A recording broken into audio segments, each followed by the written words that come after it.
Жертеде келүүчү дагы бир аналогия бул өлчөө байланышындагы аналогия болушу мүмкүн. Өлчөө байланышы дегенде эле биз кандайдыр бир затты жана анын өлчөнүүсүн элестетебиз. Азыр силер менен кандай бөлүктөрү бар экендигин карап көрөлү.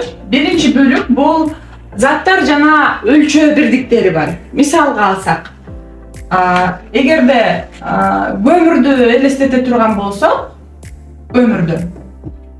биз аны тонна же болбосо мүшөк менен дагы кап менен дейли, кап менен өлчөйбүз, дагы чака менен өлчөйбүз. Ошо өлчөө бирдиктери, заттар жана өлчөө бирдиктери деп аталат. Заттар жана өлчөөчү куралдар бул мындай. Эгерде өлчөөчү куралдарды ала турган болсок, мисалы тараза, бул биз кандайдыр бир нерсени өлчөйбүз. Же болбосо байыркы кезде мисалы метр жок болгон учурда биздин ата энелер карыш, эли, эгерде эли менен ченеп, эли деп айтышкан. Эгерде биз мурдакы учурда ала турган болсок, жерди бөлүп атканда өлчөөчү куралдарга мисал келтирип атам. Жерди бөлүп атканда саржан менен бөлүчү. Ал кезде азыркыдай метр жок болгон. Саржан. Же болбосо мисалы убакытты өлчөө үчүн биз саатты деле пайдаланышыбыз мүмкүн. Ал дагы өлчөөчү куралга кирет. Эгерде биз түшүнүктөр жана бирдиктер деген жерге мисалды келтире турган болсок, мисалы алар түшүнүктөр кандай болушу мүмкүн? Мисалы килограмм, тонна, центнер, же болбосо мисалы биз убакытты эмне менен ченейбиз? Убакытты биз мынча саат, мисалы саат, мүнөт, же болбосо күн десек да болот. Мисалы апам 10 күнгө келди. Же болбосо мисалы бриллиантты эмне менен ченейбиз? Бриллиантты биз карат менен ченейбиз. Мисалы 1 карат алмаз, же болбосо 2 карат алмаз деп аны карат дейбиз.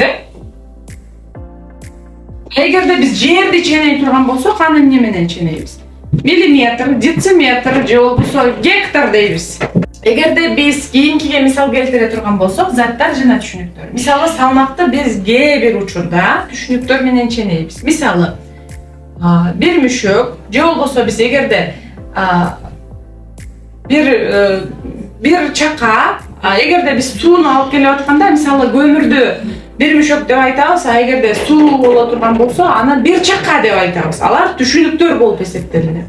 Эгерде тоону айта турган болсок, мисалы тоо, аны биз кантип ченейбиз?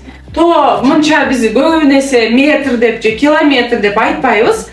Бийик тоо, бийик, же болбосо жапыс тоо деп айтышыбыз мүмкүн.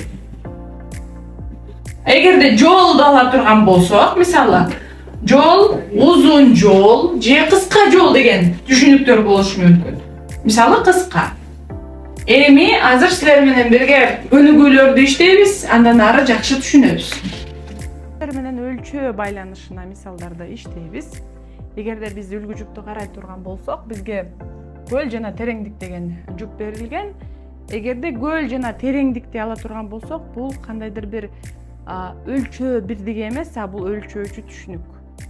Эгерде биз өлчөө бирдиги менен ала турган болсок, көлдү биз бир канча метр тереңдик деп өлчөшүбүз мүмкүн. Эгерде тереңдик деп эле койсок, бул түшүнүк болуп атат. Эгерде биз үлгү жупту анализ кыла турган болсок. Эми варианттарды карайлы. Тараза, грамм. Бул жакта салмак жөнүндө айтылып атат жана бул жакта өлчөө бирдиги берилип атат. Демек, бул биздин үлгү жупка туура келбейт. Экинчи Б вариантын карасак, ылдамдык спидометр деп атат. Бул дагы ылдамдыкты спидометр менен өлчөйбүз. Бул жакта дагы өлчөө бирдиги, конкреттүү бир бирдиги берилип атканына байланыштуу биздин үлгү жупка туура келбейт. Демек, бул дагы биздин вариантыбыз четтетилет. В вариантын карайлы. Алтын, салмак. Эгерде алтынды жана салмакты ала турган болсок, булар дагы биздин аналогдук жупка окшош болуп, бул дагы түшүнүктү берет. Алтын бир канча грамм деп өлчөнөт негизинде. бирок конкреттүү өлчөп келсе грамм деп өлчөнөт. Бирок бул жерде салмак дегенине байланыштуу бул биздин аналогияга туура келет жана азырынча туура варианты боло алат. Эми Г вариантын карайлы. Түздүк тоо бул экөө жоң гана сөз, жоң гана түшүнүк, ошого байланыштуу бул вариантыбызды четтетебиз дагы. Бизде В вариант туура. Биз кийинки көнүгүүнү иштейбиз. Бизге барометр жана басым деген үлгү жүп берилген. Эгерде биз үлгү жүптү анализ кыла турган болсок, басым барометр менен ченелет деген тыянакка келебиз. Эгерде варианттарды карай турган болсок, метр, жол. Жол көп учурда метр менен ченелбейт. Ал кандайдыр бир анализге керек болсо гана бир канча метр жол оңдолуп жатат деп айтышы мүмкүн. Бирок биз көбүн эсе жолду укканыбызда бул түшүнүктү пайдаланбайбыз. Биз көбүнчө узун жол, узак жол же кыска жол деген гана түшүнүктү пайдаланабыз. Андыктан биздин үлгү жүпкө туура келбейт. Г варианты гүл, жыт. Эгерде биз жытты өлчөөчү курал гүл деп айтсак, биз анда жаңылышкан болобуз. Андыктан бул вариантыбыздагы четтетилет. В варианты суу, тунук. Эгерде суу, тунукту ала турган болсок, бул жерде жөн гана түшүнүк бар. Эгерде сууну ала турган болсок, суу, тунук дешибиз мүмкүн. Же болбосо кир суу дешибиз мүмкүн. Андан башка учуру дагы бул ирети алмашып калган. Андыктан биздин үлгү жүпкө туура келбейт. Г вариантын карай турган болсок, термометр жана температура. Эгер температураны биз көбүн эсе термометр менен ченейбиз, ошондуктан бул вариантыбыз туура болот. Өзүңөр көргөндөй, бул жерде конкреттүү өлчөөчү курал менен анын түшүнүгү берилди. Кийинки көнүгүүдө бизге сызгыч жана узундук деген берилген үлгү жүп. Эми сызгычты ала турган болсок, узундукту биз сызгыч менен ченейбиз. Бул түшүнүк жана түшүнүктү ченөөчү бирдик деп айтсак болот. Эми А вариантын карайлы. Салмак, тараза.